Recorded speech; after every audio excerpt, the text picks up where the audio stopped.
la plataforma que reúne a todos los colectivos sociales y ecologistas desde el País Vasco, Cantabria, La Rioja, Navarra, Cataluña y Aragón.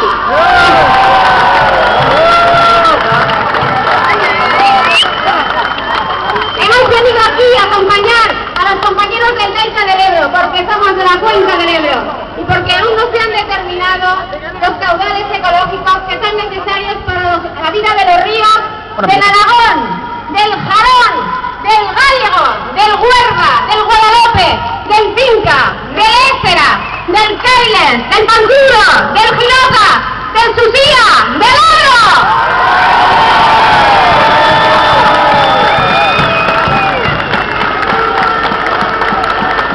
Nuestros ríos están en grave peligro por contaminación de pesticidas y nitratos, por la ampliación de más regadíos ruinosos, por la propuesta de centrales hidroeléctricas innecesarias porque no somos energía eléctrica, por la construcción irracional de nuevos embalses, de nuevos incentivos que no son necesarios.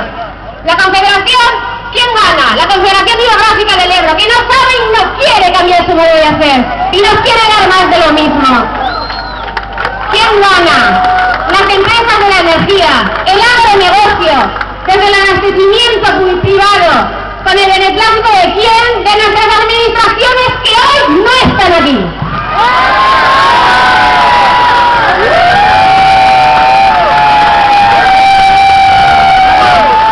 ¿Y quién pierde? ¿Quién pierde? Los primeros que perdemos somos los afectados por los embalses y los trasvases, vosotros los del Delta, todos los ciudadanos y sobre todo los ríos y los ecosistemas.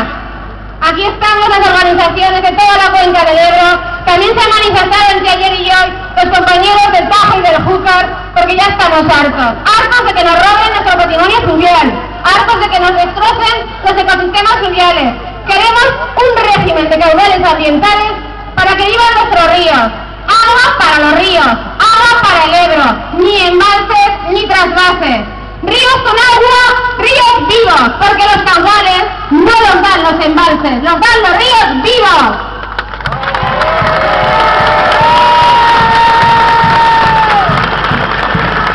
No al embalse de Calespari, no al embalse de Yesa, no al embalse de Vizcarroz y no al embalse de Murla-Roya.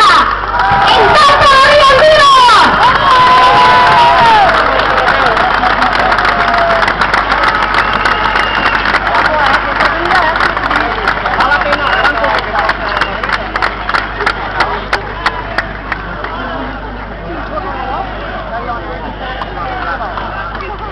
Bon dia a tothom.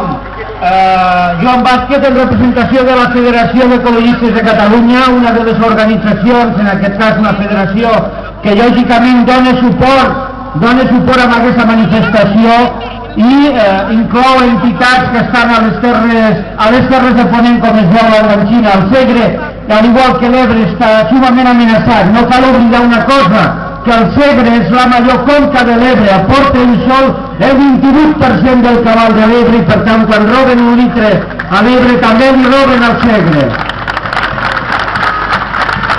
No podem tampoc oblidar que al darrere nostre, no aquí, no aquesta gent, darrere de la universitat, perdoneu, de la catedral, darrere de la catedral hi ha el govern de la Generalitat. En tot cas hi ha el Palau de la Generalitat. Aquest Palau és el responsable el 2008 amb nocturnitat i alevosía de voler robar el Segre per portar aigua, aparentment per qüestions humanitàries, cosa que no se la menja ningú se la menja, en aquest cas, per qüestions, com he dit, aparentment humanitàries. Però no cal oblidar una cosa, el Segre, en aquest cas, és una conca que és deficitària de per si, amb dades en aquest cas de la pròpia Confederació.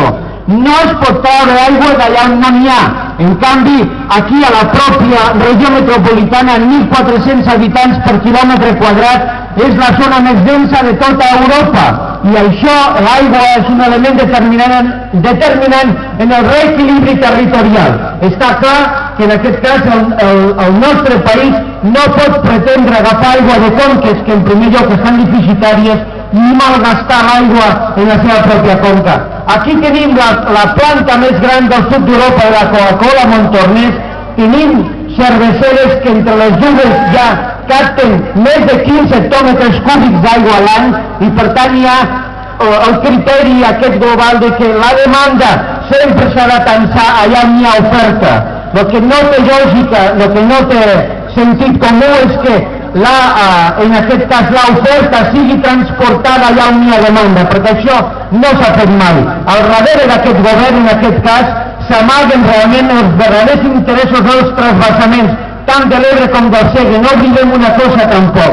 En el pla hidrològic de les conques internes, que està informació pública i que s'ha prolongat en aquest cas un mes més, inclouen en aquest cas la possibilitat al 2027 de mantenir el transvasament del Segre i el transvasament de l'Ebre. Per tant, els transvasistes no els tenim a Madrid. En el 2008 va ser el propi Zapatero que va prohibir al Montilla, en aquest cas, agafar aigua del Segre. Els tenim al darrere. Són realment els pitjors representants que tenim en aquest país.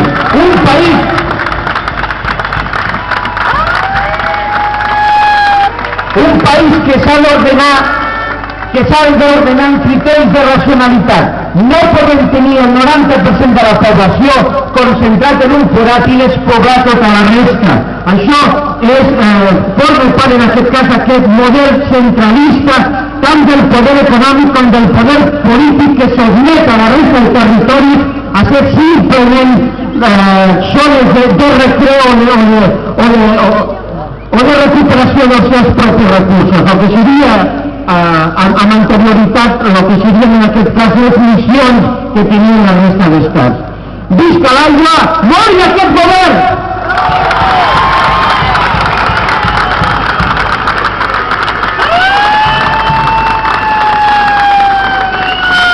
Bon dia.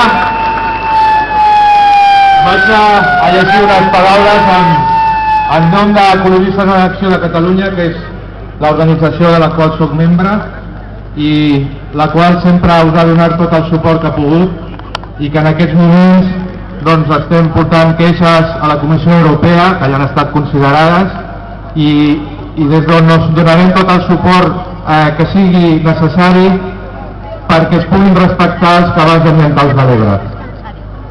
Amics i amigues, companys i companyes, 7 anys després ens tornem a trobar pels carrers de Barcelona per defensar l'Ebre, el seu delta i tots els rius de Catalunya. No obstant, la situació és ben diferent. Si bé les mobilitzacions del 2001, 2002 i 2003 eren per l'evident agressió del transvasament de 1.050 hectòmetres cúbics des de l'Ebre i el seu impacte sobre el delta, les agressions actuals són més subtils però no menys perilloses.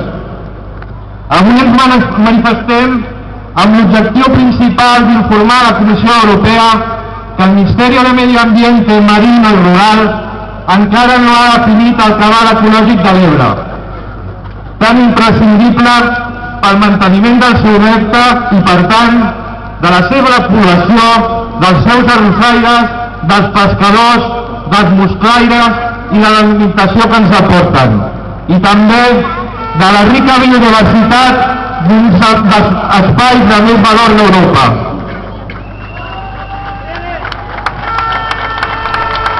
Incomprensiblement, el Ministeri de Medi Ambiente, Rural i Marino, mitjançant la segrestada pel regant C, ha programat més de 400.000 noves hectàrees de regadiu al llarg de la conca de l'Ebre, tot i que pel delta no circula ni una tercera part del cabal que els tècnics diuen que hauria de baixar. També volem fer saber a la Comissió Europea que els pretesos canals Segarra-Garrigues i Trentallell-Sénia, molt lluny de centrar la població rural, els tan imprescindibles pagesos, només tenen un objectiu: l'agroindústria, mínims llocs de treball i de compra i venda d'aigua pública entre multinacionals, abans catalanes, ara franceses i demà no se sap, per abastir